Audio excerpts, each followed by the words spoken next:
TV Batuíra Portugal, para lá do amanhã. Olá, amigos do Grupo Espírita Batuíra, da TV Batuíra Portugal.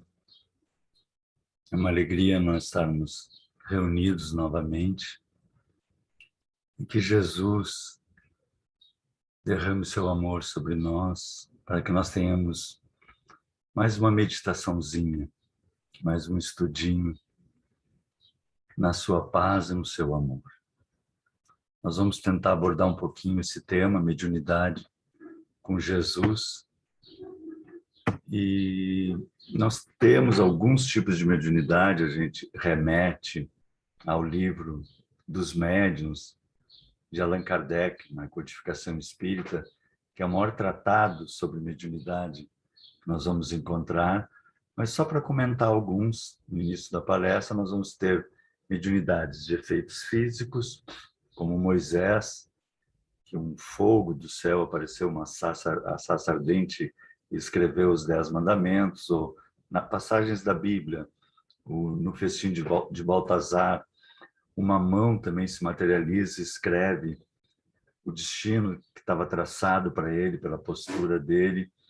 Enfim, são efeitos marcantes, né? Os próprios poltergeist, já há séculos ocorrem isso, na atualidade também, mesas que se mexem, cadeiras, objetos, o próprio estudo das mesas girantes na época de Kardec, que despertou a curiosidade ao mundo espiritual. E depois nós vamos ter os efeitos inteligentes, como a vidência, como a gente viu naquele filme Ghost, aquela médium, a audiência. Sócrates constantemente ouvia o seu daimon, que ele chamava, que era o seu amigo espiritual, os espíritos que conversavam com ele. Joana d'Arc foi um exemplo também de ouvir as vozes que falavam com ela, para toda a tarefa que ela tinha a desempenhar. Nós vamos ter a psicofonia, que é quando, então, nós falamos aquilo que recebemos. Eu acho que o exemplo mais marcante é no Pentecoste, em que os apóstolos todos receberam no simbolismo, né? Não se tinha a luz elétrica, mas percebeu que eles estavam com uma luz, então se coloca uma língua de fogo, porque era a única coisa que produzia luz na época era o fogo. E todos eles se iluminam e falam, cada um num idioma, para aquelas pessoas que estavam ali naquela ocasião.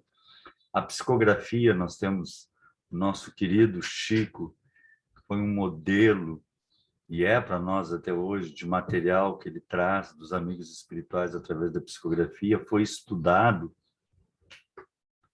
por especialistas em grafoscopia, que estudaram, por exemplo, aqui, esse exemplo aqui, ele recebe uma mensagem de uma senhora italiana, e ele não falava italiano, e ele escreve toda a mensagem em italiano, assina, e depois vão se pesquisar a letra dela e a assinatura dela, e se comprovam que era, como se diz, extremamente semelhante, né? Ou seja, era realmente aqueles que partiram voltando a se comunicar conosco. E Kardec, ele deixa bem claro que não existe uma mediunidade melhor, como assim, se eu sou vidente, se eu sou psicógrafo, se eu sou médium passista. Não existe. Todos são um trabalho com Jesus. Ele fala em termos de postura e de vivência, a melhor de todas, que ele chama mediunidade inspirativa, que é aquela em que a gente está lúcido, consciente e ligado ao plano maior, que era a mediunidade dele, né? Ele estava constantemente lúcido, centrado, consciente e sintonizado com os amigos espirituais, sintonizados na obra fantástica que ele realizou. Nós vamos falar um pouquinho agora sobre essa parte um pouco técnica. Desculpa aqueles que não gostam muito, mas é rapidinho para aqueles que gostam, porque tem uns que gostam mais, outros que não se interessam tanto. Mas eu sei que a gente precisa ter esse alimento, né, para todos nós. Então, vamos falar um pouquinho sobre a neurofisiologia, ou seja, o que está acontecendo na nossa cabeça no momento da mediunidade. E tem se chegado à pineal, que é uma estruturinha bem pequenininha, bem no meio do nosso cérebro. O nosso cérebro, ele é bipartido, Então, ele parece que são dois, ele é ligado só na parte de baixo por um grupo de 300 milhões de axônios, assim, de células. Mas então, quando a gente fala em hipotálamo, tem o hipotálamo direito e o hipotálamo esquerdo. Quando a gente fala em hipocampo, hipocampo direito, a pineal é a única que é única na região mais protegida ali do cérebro. Já na história, ela era chamada de terceiro olho, Nostradamus chamava que era o capitão do navio, Descartes dizia que era a sede da alma, para ver a importância que ela tinha. Só a partir de 1958 que se foi descobrir que ela era uma glândula que produzia melatonina, que vem dentro desse processo evolutivo. Mas algumas características começaram a aparecer, porque cada parte do nosso corpo é feito por um folheto embrionário, e a pineal é a única que usa os 3 folhetos para ser formada, está no ponto mais protegido do organismo. Depois do coração, vejam só, depois do coração, a pineal é o tecido mais bem vascularizado. E o organismo não vai vascularizar uma parte do corpo que não está sendo usada. E a vida toda ela é vascularizada, para ver como nós temos a pineal viva e ativa dentro de nós. E tem lá chamadas areias cerebrais, o pinealócitos, são pequenos materiais ali dentro, que na verdade são cálcio, hidroxiapatita e silício, que são os elementos das antenas de rádio, que levam à questão do rádio. Ou seja, nós temos uma antena física no nosso cérebro. Olha que coisa espetacular isso. Com percepção de campos eletromagnéticos e que gera ação no nosso cérebro. E aí, hoje em dia, se discute se ela é uma glândula ou um órgão sensorial, porque ela tem funções sensoriais, nós temos sensibilidades. Dentro do nosso processo dos ciclos que nós percebemos, a temperatura do ambiente, a presença de alimentos, nós percebemos os campos eletrostáticos e eletromagnéticos da Terra, o que nos situa. A gente não está perdido, a gente sempre sabe para onde está mais ou menos a situação em torno de nós. Eles fizeram testes com pássaros migratórios, retirando a pineal deles, fazendo uma cirurgia, se recuperaram e soltaram novamente. Eles não conseguiram migrar. Eles ficaram girando em roda, em volta da região, porque eles perderam a bússola interna dele. Então, vejam só, mais isso, a nossa pineal é uma bússola interna que nós temos. Ela é também chamada controladoras de outras glândulas, hipófise, pâncreas, paratireoides, enfim. Ou seja, controladora das controladoras. Se colocava que ela estava ligada só à questão da puberdade, né, até os 7 anos, e a puberdade depois, na área do desenvolvimento sexual, mas ela é o segundo tecido mais vascularizado a vida toda. Tá? E, portanto, hoje em dia se estuda profundamente os efeitos da pineal, o que está ocorrendo com a pineal, nós não vamos nos deter aqui.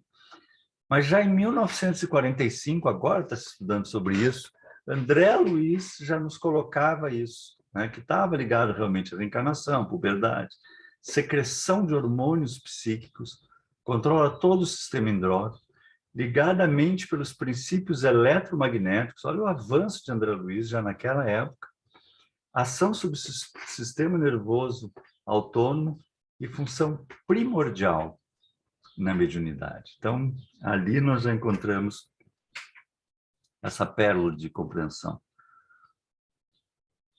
Muito antes da ciência até. E como é que vai ser mais ou menos se entender essa neurofisiologia da mediunidade?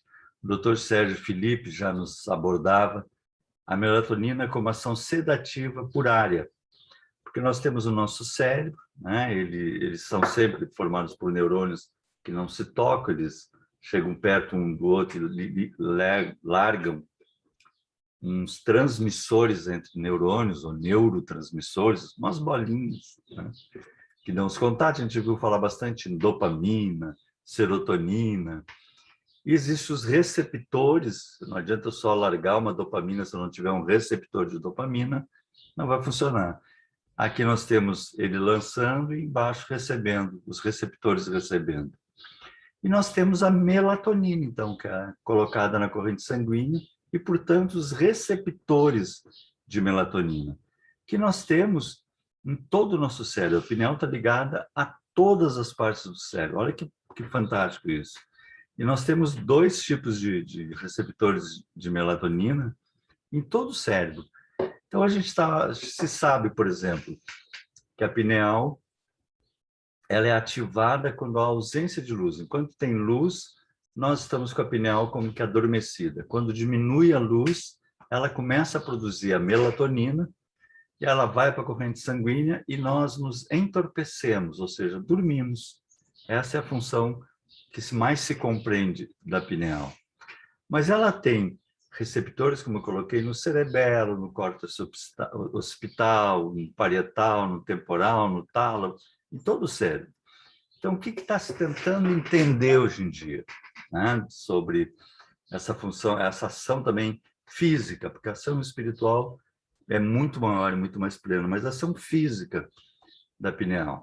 Se eu sou um médium de vidência, eu tenho mais, teoricamente deve ser isso, eu teria mais receptores de melatonina nessa partezinha aqui de trás, que é chamada occipital, que é onde eu tenho a visão. Então, o que acontece quando eu entro em transe mediúnico? Eu solto a melatonina, ela ceda a minha visão e eu passo a ver mais o mundo espiritual. Olha que coisa fantástica. Se eu sou psicógrafo, ela vai sedar essa parte azul ali, que é a minha somatosensorial. Meu braço, como se coloca, né, vai adormecer. E aí os espíritos podem pegar meu braço e escrever por mim. Que coisa fantástica, a área auditiva, enfim. Nós estamos aprendendo. O exercício mediúnico amplia o número de receptores equilibradamente. Pesquisas dentro da neurofisiologia da espiritualidade, o Andrew Newber já fez pesquisas impressionantes estudando o cérebro, por que acreditamos no que acreditamos, estudando monges tibetanos e feiras franciscanas, o Mário Burregar, um neurofisiologista, também pesquisador do Canadá, que agora atualmente está nos Estados Unidos, já tem em português esse livro, O Cérebro Espiritual, estudando as monjas dominicanas em oração, em transe mediúnico, em êxtase, e estudando o cérebro e realmente comprovando que o cérebro está agindo dentro de um êxtase. Então, a ciência está percebendo que há o fenômeno da mediunidade, que há o fenômeno da comunicação, de acordo com sua doutrina, né? Para uns é o Espírito Santo, para outros é a ligação com Maria e com o Pai, enfim, com Jesus. Mas se percebe já, se consegue compreender isso. E o Andrew Newber, interessado nessas pesquisas da Universidade de Pensilvânia, convidou um neuropsicólogo brasileiro, Júlio Pérez. Eles conseguiram verbas, tudo, se ele poderia levar para os Estados Unidos 11 médiuns ostensivos. Médiuns com uma atuação mediúnica bem consistente. E eles foram pesquisados. E saíram estudos interessantíssimos. O próprio Andrew Newber recebeu mensagens dos espíritos para a família dele, para ele.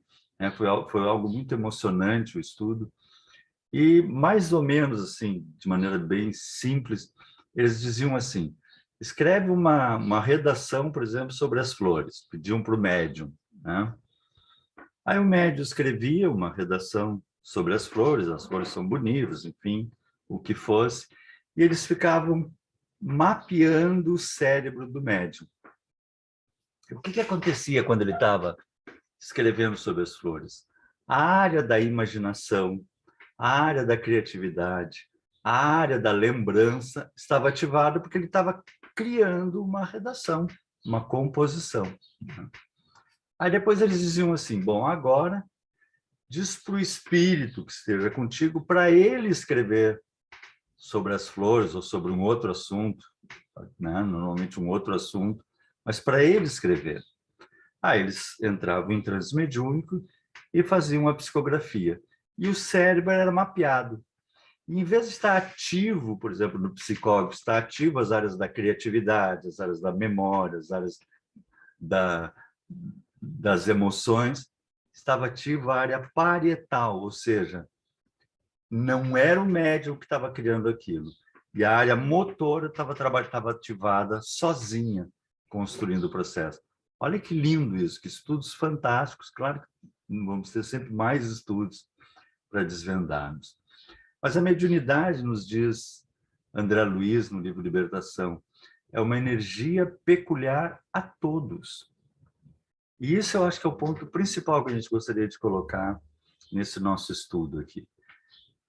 Que todos temos mediunidade no nosso dia a dia, uns mais ou menos, ou mais conscientes ou menos conscientes, que é o mais correto até, subordinada à lei de uso. Tanto quanto a enxada que pode ser mobilizada para servir, ou revestindo-se de ferrugem asfixiante e destrutiva quando em constante repouso. Ou seja, se tu usa errado a tua mediunidade, tu acaba atraindo e trabalhando coisas que não são legais. O Chico foi um exemplo de uma enxada sempre brilhando, né, usando esse simbolismo. E a mediunidade, na verdade, é uma porta divina que nós temos para outras consciências, porque nós nos ligamos a outras consciências, a outros pensamentos. E aqui também é importante, Kardec já nos dizia isso, encarnados. Né? Nós nos ligamos a outras mentes que estão encarnadas, a outras pessoas que estão pensando sobre nós pensando sobre elas, e desencarnados. Né? Ou seja, nos ligamos aos espíritos. E principalmente também nos ligamos ao nosso eu maior, a nós como espírito. Eu estou Rogerinho, mas eu sou um espírito. Eu sempre tenho que buscar esse ser eterno que eu sou, viajando nos milênios, nessa liberdade profunda que o Pai nos dá, de caminhar nesse universo infinito, em mais de um plano, e nos ligarmos a esse eu e aos amigos espirituais que nos acompanham, e principalmente ao Pai em nós. A mediunidade nós trazemos, né, para a Terra, por evolução, ou seja, todos nós estamos evoluindo também no processo mediúnico. No futuro, toda a humanidade vai ter uma mediunidade ostensiva, ou seja, nós vamos ter no nosso dia a dia a percepção do plano espiritual, quando nós estivermos mais evoluídos e capazes de estar convivendo dos dois lados e vivendo dois lados com espíritos no mesmo padrão nosso de evolução, ou trazemos para a tarefa, né, para um trabalho de missionário, ou um trabalho de resgate. Então, aí nós, se não, ainda não educamos ela o suficiente, não temos ela devidamente evoluída como nós necessitávamos, antes de encarnar, nós vamos lá para o Ministério da Reencarnação na cidade espiritual que nós tivermos, e somos trabalhados, ativados no nosso cérebro, talvez aqui, né, colocando esses receptores de melatonina e provavelmente coisas muito mais complexas, belas e profundas, para que nós venhamos com essa mediunidade para ser trabalhada, com essa ferramenta para trabalhar. Existem variações naturais. A genética é interessante, mas já se percebeu que a genética tem uma certa influência também no processo mediúnico, né? O amadurecimento, ou seja, à medida que nós vamos crescendo, e a mediunidade inspirativa, que todos nós podemos trabalhar e cultivar. Eu me lembro que eu era jovenzinho ainda, não faz tanto tempo isso, né?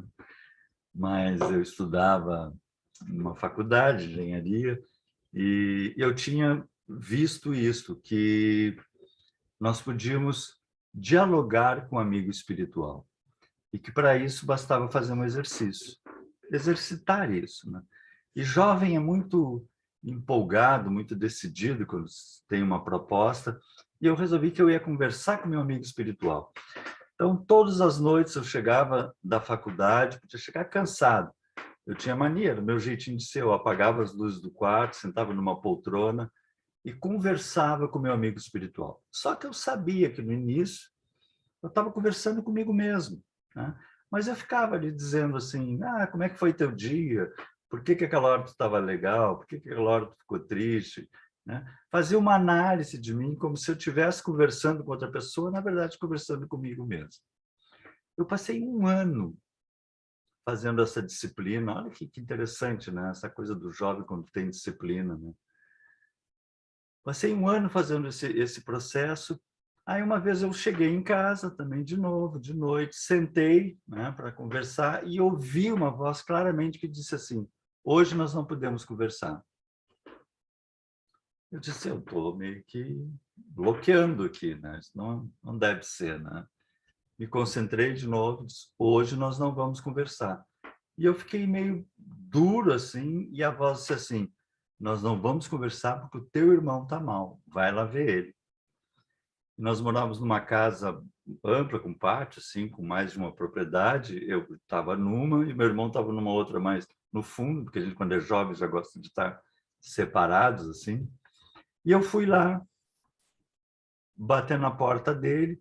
Quando ele abriu, ele estava chorando, porque o noivado dele tinha sido rompido por uma traição. Ele estava assim, né, se desmanchando em lágrimas.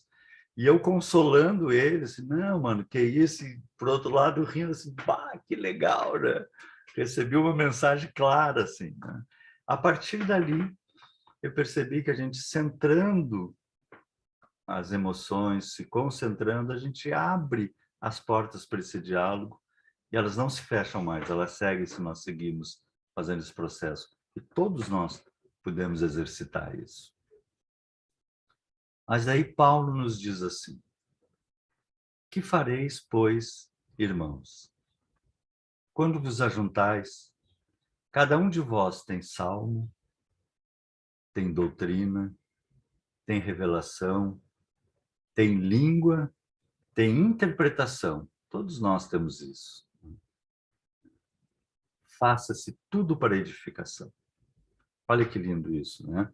Que a gente está sempre repetindo isso, né? Aquela questão 540 dos Espíritos. Para que nós estamos aqui? Para que nós existimos? Para crescer e fazer crescer.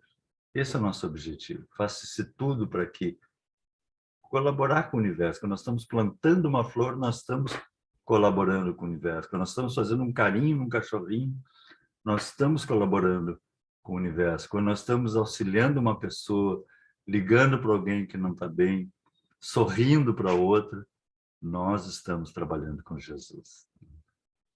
E nós temos na Casa Espírita o trabalho mediúnico divino, né?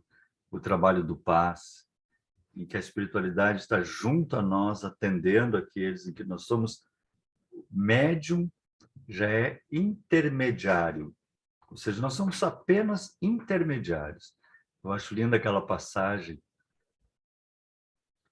em que alguém se dirige a nosso mestre Jesus e diz assim: bom mestre, para perguntar alguma coisa. Jesus se vira e diz assim: por que me chamas de bom? Bom é nosso Pai que está no céu. Mas se quiseres me chamar de mestre, isso pode. Então, imagina, Jesus dizia que bom era o Pai, que ele não era. O que sobra para nós, né? Mas essa é a realidade. Assim, nós somos intermediários, temos que ter uma gratidão profunda de, mesmo sendo imperfeitos, podermos ser intermediários, podermos ser médiuns passistas, ou seja, que dá passagem, que permite que os amigos atendam por nós, né? Então, essa consciência de simplicidade, relaxar, na humildade e na gratidão é fundamental. Nos trabalhos de atendimento a espíritos que estão perturbados, chamados de desobsessão, nas sessões de radiação, de prece, são tantos trabalhos lindos dentro da Casa Espírita, dentro do trabalho mediúnico, e o próprio intercâmbio com os amigos espirituais da casa, que nos trazem a esperança, a alegria e as posições do plano de lá. E que devemos cultivar esses trabalhos. E também nos qualificarmos, né? nos exercitarmos na luz através do estudo e da caridade. Essas são as duas portas que caminham junto com a mediunidade. Cada vez mais compreendermos, nos dedicarmos ao estudo, à compreensão, à nossa qualificação e nos doarmos.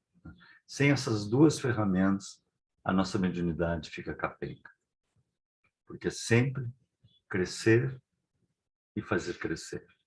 Nos auxiliarmos mutuamente. Esta é a lei do amor, esta é a lei do universo. Então, se existe a beleza da mediunidade na casa espírita, que é indescritível, existe a beleza da mediunidade no nosso dia a dia com Jesus. E era sobre ela que nós gostaríamos de falar um pouquinho agora. Kardec, na questão 459 do Livro dos Espíritos, pergunta aos espíritos: influem os espíritos em nossos pensamentos e nossos atos, independente de a gente não está falando em mediunidade, está falando em toda a humanidade. Os espíritos influenciam os nossos pensamentos e vejam, e nossas ações. Eu estou fazendo uma coisa sem saber que é um espírito que está me influenciando. Eu estou pensando uma coisa sem saber que é um espírito que está pensando em mim, me dando esse pensamento. Existe isso? Olha a resposta dos espíritos. Muito mais do que imaginais. Muito mais do que imaginais. Influem a tal ponto que, de ordinário, são eles que vos dirigem. Olha que coisa linda isso, que gratidão de podermos estar com os espíritos amigos, os espíritos do amor, e que orar e vigiar para que nós não estejamos com aqueles que ainda não compreendem Jesus. Então vamos falar um pouquinho nessa mediunidade com Jesus. De novo, relembrando o nosso querido André Luiz. A mediunidade é uma energia peculiar a todos, em maior ou menor grau de exteriorização, ele nos fala na Libertação. Então, quando a gente vê uma cena assim, podemos imediatamente perceber ou lembrar que cada cabecinha aqui tem uma pineal viva, ativa. Olha quantas antenas mediúnicas aqui emitindo e recebendo constantemente, entre encarnados, entrando em sintonias, entrando em faixas vibratórias. E imaginemos entre desencarnados. Porque se nós somos cerca de 7,8 bilhões de pessoas na Terra, os espíritos nos dizem que no plano espiritual nós somos mais de 20 bilhões de espíritos que habitam a Terra. Aí imagina o contato mediúnico que nós temos constantemente. Quantas antenas, né? Se a gente fala em vários celulares, aqui cada cabeça nossa aqui é algo muito mais potente que um celular, porque pega ações, emoções que nós nem imaginamos. Veja o que Emmanuel nos coloca. Sabendo que a experiência humana é vasta colmeia, lembra as abelhas, colmeia de luta na qual enxameiam desencarnados. Lembra a colocação, o exemplo que ele dá do quanto tem desencarnados em torno de nós. Uma colmeia que enxameia desencarnados de todo tipo. Urge, saiba ajustar-se à companhia de ordem superior. Porque se tem de todo tipo que a gente sintonize com os do bem, buscando no convívio de espíritos benevolentes e sábios o clima ideal para a missão que lhe compete cumprir. O livro Mediunidade e Sintonia, de Emmanuel, psicografado por Chico Xavier. Então, como eu tenho vivido? Como eu tenho ativado a minha pineal? Qual a informação, a emoção que eu estou buscando e emitindo dentro da visão espírita, da linguagem espírita? Qual a minha psicosfera? Qual a minha sintonia? Onde é que eu estou botando os meus olhos, os meus ouvidos, a minha emoção, quando eu estou no celular, quando eu estou num computador? Como eu utilizo a minha mediunidade com Jesus? Então, mediunidade e sociedade. Eu vou abordar um tema aqui que às vezes, né, mas de vós, isso aqui acho lindo, né? Mas de vós, ó amado, esperamos coisas melhores. Olha o convite que eles fazem a nós cristãos, a nós espíritas, né? Mas de vós, ó amado, esperamos coisas melhores. Então, na política, né? E Jesus respondendo disse: dai, pois, a César o que é de César e a Deus o que é de Deus. Essa passagem é profunda, profunda, né? Que eles queriam, os fariseus queriam tentar Jesus, eles estavam num grupo na rua grande, e estavam os romanos sempre vigiando quando tinham grupos, e eles fizeram essa jogada, né? Disseram assim, que tinha que se pagar impostos a Roma, porque Roma dominava a Judéia. E eles fizeram essa pergunta assim: Jesus, né, nós devemos pagar impostos? Se ele dissesse não, não devem pagar impostos, os romanos prendiam ele. Se ele dissesse assim, sim, devem pagar impostos, todos os judeus ficariam contra ele. E a resposta que ele dá: me dá uma moeda. De quem é essa cara, essa esfinge na moeda? E eles disseram assim: de César.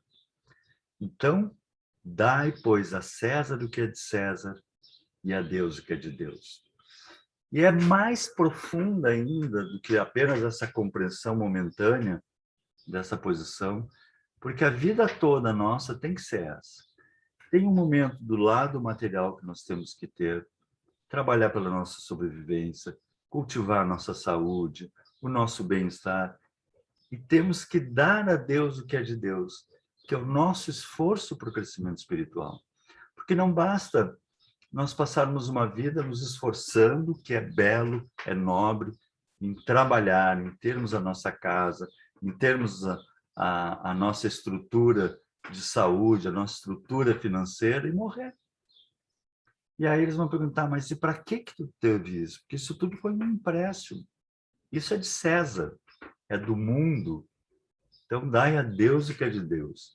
Aí a gente tem essas coisas para crescermos, para estudarmos, para lermos, para sermos melhores, para aprendermos a sermos mais felizes, para aprendermos a sermos mais harmônicos com as leis de Deus e com o cosmos, com essa beleza da natureza.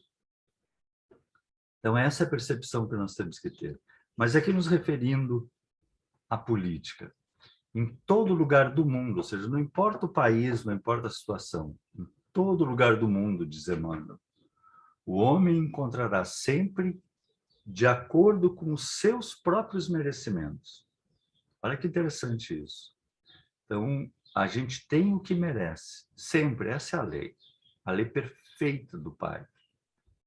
Então, em todo lugar do mundo, o homem encontrará sempre de acordo com seus próprios merecimentos a figura de César, simbolizada no governo estatal. Né? E sejam ali César os três poderes, né? O judiciário, o executivo, o legislativo. Isso é a figura de César. Se há erro nas leis, lembremos a extensão dos nossos débitos para com a providência divina. E colaboremos com a governança humana, oferecendo-lhe o nosso concurso em trabalho e boa vontade. Conscientes de que desatenção ou revolta não nos resolvem os problemas. Então, em que sintonia que nós estamos frente a esses processos? Vive em harmonia com os teus superiores e não te esqueças de que a melhor posição é a do equilíbrio. Se pretendes viver retamente, não dês a César o vinagre da crítica acerba. Ajuda-o com o teu trabalho eficiente. Façamos a nossa parte, no sadio desejo de acertar, convicto de que ele e nós somos filhos do mesmo Deus. Que mensagem profunda.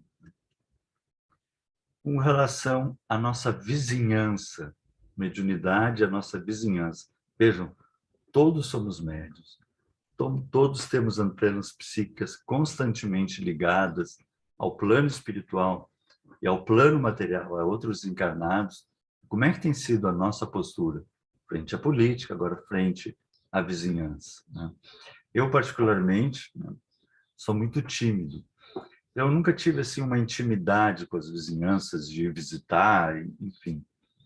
Mas isso não significa, nunca significou que eu não pudesse sempre cumprimentar com um sorriso, saber como é que está passando, alguém que ficou grávida, como é que está indo a gravidez, nasceu o nenê, como é o nome do nenê, né? Como é que está a avó que andou, né? Sempre esse ato de doar-se com amor, sem esperar nada em troca, né? Mas essa percepção de que estamos todos caminhando nessa escola, e não é por acaso que temos vizinhos, às vezes um mais alegre, às vezes um mais carrancudo, mas cada um é um jeito, cada um está passando experiências que nós nem imaginamos, né? Estamos sempre transmitindo alegria, amor, a nossa postura cristã. Que coisa boa quando a gente chega no supermercado e a gente vê que aquela pessoa do caixa ali está cansada, fatigada, às vezes já pegou clientes nervosos, e a gente chega com um sorriso, fazendo uma brincadeira, não custa. A gente às vezes levanta o astral daquela pessoa e depois que a gente tem o hábito de ir num lugar, e se vocês fizerem isso, vocês vão perceber isso, né? Nós fazemos.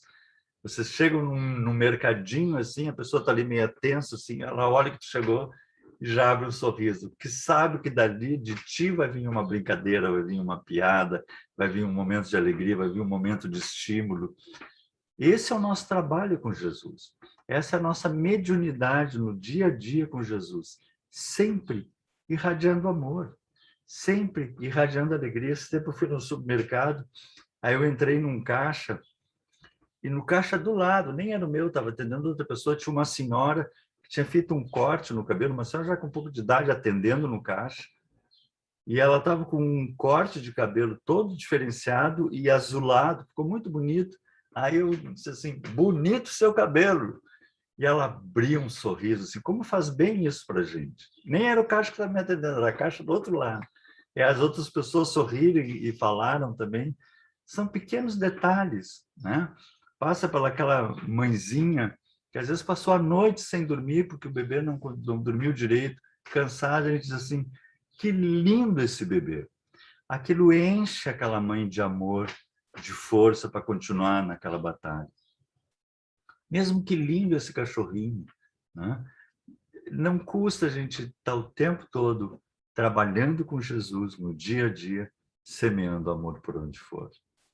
Então, qual a minha sintonia? Eu sou daqueles do pessimismo, o mundo está pior, que é totalmente errado, o mundo está cada vez melhor, está cada vez progredindo mais, nós estamos saindo da barbárie, estamos saindo da... Esse tempo, eu estava vendo um estudo do Da Vinci, ele estava sempre querendo ser engenheiro militar, né? Mas eles não contratavam ele como engenheiro. Então, ele para conseguir, ele tinha que pintar alguma coisa, esculpir alguma coisa. E uma época ele foi para trabalhar com a família Sforza, que eram os nobres da região, e ele foi convidado a ser chefe de cozinha, porque até nisso ele era bom, né? Preparar os banquetes da corte. E ele preparou, começou a trabalhar naquilo, ele era muito bom nisso, e ele foi o primeiro que fez regras de etiquetas na mesa. E aí, se a gente lê as regras de etiqueta que o Da Vinci escreveu para poder botar ordem nos banquetes, nós nos horrorizamos. Proibido roubar comida do prato do outro. Proibido botar restos de comida no prato do outro. Proibido cuspir no prato do outro. Evite vomitar na mesa. Essas são as regras de etiqueta da época, porque nós fazíamos isso. Os nobres, os mais evoluídos, fazíamos isso, roubava a comida do outro, pegava com a mão, cuspia no prato do outro. Olha como nós éramos brutos, não tomávamos banho, sujos. Nós estamos muito mais conscientes, muito mais lúcidos, muito melhores. Quem está governando toda a nossa terra? O nosso amorzão, o nosso mestre, o maior de todos os internautas, Jesus. A gente vai dizer assim, tá, não, ele pode ter sido o maior psicólogo, o maior médico, o maior sociólogo, mas internauta não tinha internet na época. E ele já dizia, busca e acharás. Porque nós temos em nós o maior Google imaginável, porque pegamos pensamentos, ações, emoções. Numa fração de segundo, nos diz André Luiz, o nosso pensamento parte de nós e retorna reforçado por todos os pensamentos afins. Então, onde é que eu estou sintonizando? Vamos sintonizar na lei de Jesus, nos ensinamentos do Mestre. Como dizia Paulo, regozijai-vos, regozijo, alegria intensa, regozijai-vos no Senhor. Ou seja, viver com alegria. Por que viver com tristeza? Por que viver com magoinha? Por que viver, esse mundo duro? Mas quando eu desencarnar, vai chegar do lado e dizer assim, como é dura a vida, eu vou ter que encarnar de novo. Porque o céu, o inferno está dentro de nós mesmos. E quando nós passamos a sintonizar essa vida com alegria, essa mediunidade com alegria, essa mediunidade com alegria nos impulsiona para o nosso crescimento maior, constantemente, nos menores detalhes que nós nem imaginamos. Como dizia o nosso amorzão, os justos herdarão a terra, e a terra vai estar cada vez melhor para o nosso crescimento e o nosso desabrochar. A mediunidade com os nossos amigos, né? Como é que eu estou usando a internet? Quando eu estou escrevendo na internet, eu estou recebendo influências. Então, eu gosto de brincar, eu não estou escrevendo um WhatsApp, eu estou psicografando um WhatsApp, muitas vezes. Então, na nossa casa espírita, a gente gosta todos os anos de fazer um encontro dos grupos de estudos. E às vezes faz convidando um palestrante, às vezes alguns grupos apresentam estudos, e uma vez a gente fez a partir da arte. Então, se escolheu o tema da mediunidade, cada grupo ficou com um estudo sobre mediunidade, uma parte de mediunidade, para apresentar depois, num sábado à tarde, em forma de arte. Então, teve jogral, teve poesia, teve peça de teatro, né? Cada grupo. E o nosso grupo que nós participamos, nós fizemos uma pecinha de fantoche, que era justamente sobre a psicografia. Então, a historinha era nos fantochinhos, ali assim, e tinha um aprendiz de psicografia, né? O Ronaldo, que ia aprender a psicografar. Só que o Ronaldo não tinha mediunidade nenhuma, né? Então, começa o trabalho, né? Uma mesa com os fantochinhos, tem o diretor, ele vai fazer a prece, vem o diretor espiritual, o outro fantochinho de branco, diz, vamos fazer a prece, e eles fazem a prece, e aí ele começa aquelas atividades de exercício mediúnico. Se alguém quiser fazer uma prece, né, dizer qualquer coisa, dizer qualquer palavra que é para treinar a psicofonia, o Ronaldo duro, né? E aí vinha o espírito atrás dele e diz assim, faz uma prece, né? Então fala alguma coisa sobre a natureza, sobre a beleza da natureza, e ele duro, mediunidade zero. Aí passa um tempo, eles passam para a segunda parte dos trabalhos. Se alguém quiser escrever qualquer coisa, a ideia é escrever, depois amassar e botar fora. É só para treinar a psicografia. E aí o espírito vai lá assim, Ronaldo, escreve sobre as flores. E ele duro, mediunidade zero. Escreve as flores. Aí então era uma brincadeira da paciente fantoche. O espírito vai lá, pega um cacetete, bate no braço dele e diz assim, eu estou sentindo um formigamento no braço, que era a única coisa que ele conseguia sentir. Mas não escreveu nada. Terminou a sessão, fizeram a prece de encerramento, ele vai para casa. Quando ele chega em casa, tem outros espíritos esperando ele. E imediatamente, mas tu viu, Ronaldo, o que aconteceu em tal lugar? Tu tem que falar para fulano, aí ele já vai para o WhatsApp e começa, porque aconteceu tal coisa em tal lugar, e aí ele vira um médium em potencial. E nós somos assim, nós vamos lá para o computador, vamos para o celular e somos um médio potencial e nem nos damos conta disso. Então, que tipo de conversa, de verbo, de palavra nós estamos transmitindo? Às vezes nós recebemos coisas, às vezes pesadas, né? Da política, ou falando mal de outros. Que tipo de resposta nós estamos dando? Nós estamos sintonizando naquela faixa. Às vezes nós podemos até colocar a nossa visão espírita.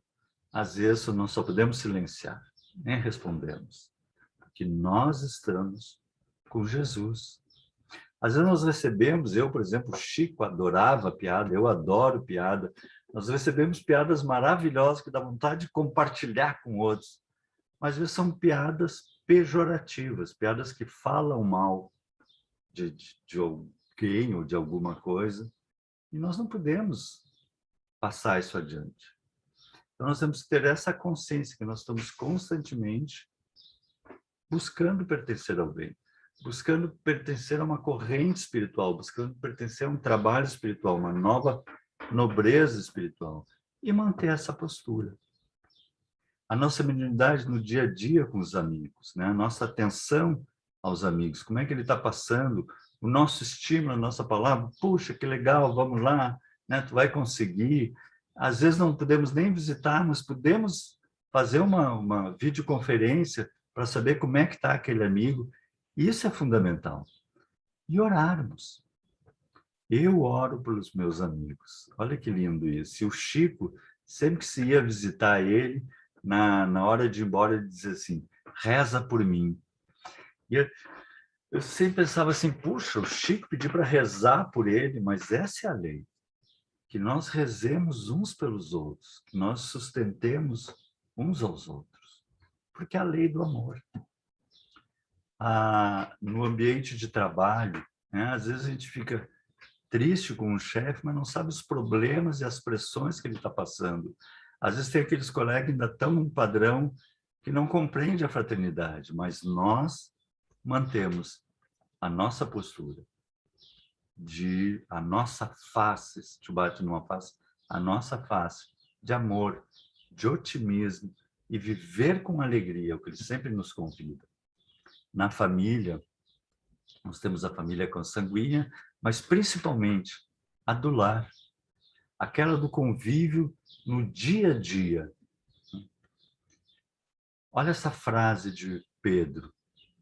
Enquanto os anjos, sendo maiores em força e poder, ou seja, os anjos têm toda a força e todo o poder, não pronunciam contra eles juízo blasfemo diante do Senhor. Estamos falando mal de alguém, e o Pedro diz assim, nem os anjos que poderiam, não falam mal dos outros. E Emmanuel nos diz assim, toda vez que fores compelido a analisar os esforços alheios, principalmente no lar, o que é minha esposa, meu esposo, meu filho está fazendo, recorda a palavra de Pedro. Não te esqueça de que as entidades angélicas, mananciais vivos e sublimes de força e poder, ou seja, esses espíritos de luz, nunca enunciam sentenças acusatórias contra ti diante de Deus. Quem somos nós para julgar? Então, renunciar e amar. E quando Jesus nos convida a renunciar à família, ele diz renunciar ao desejo de tê-los melhores e amá-los como são. Cada um tem o seu jeitinho, cada um tem a sua experiência.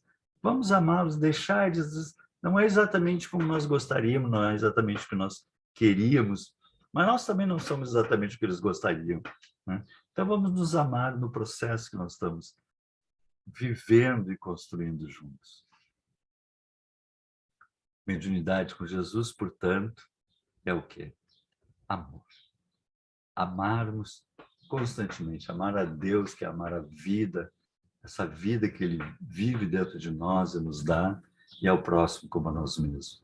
Sempre com alegria, com crescimento, com doação, crescer e fazer crescer, saboreando a beleza que Ele nos dá na música, na arte, no conhecimento, Sabedoria vem de sabor, saborear, crescer.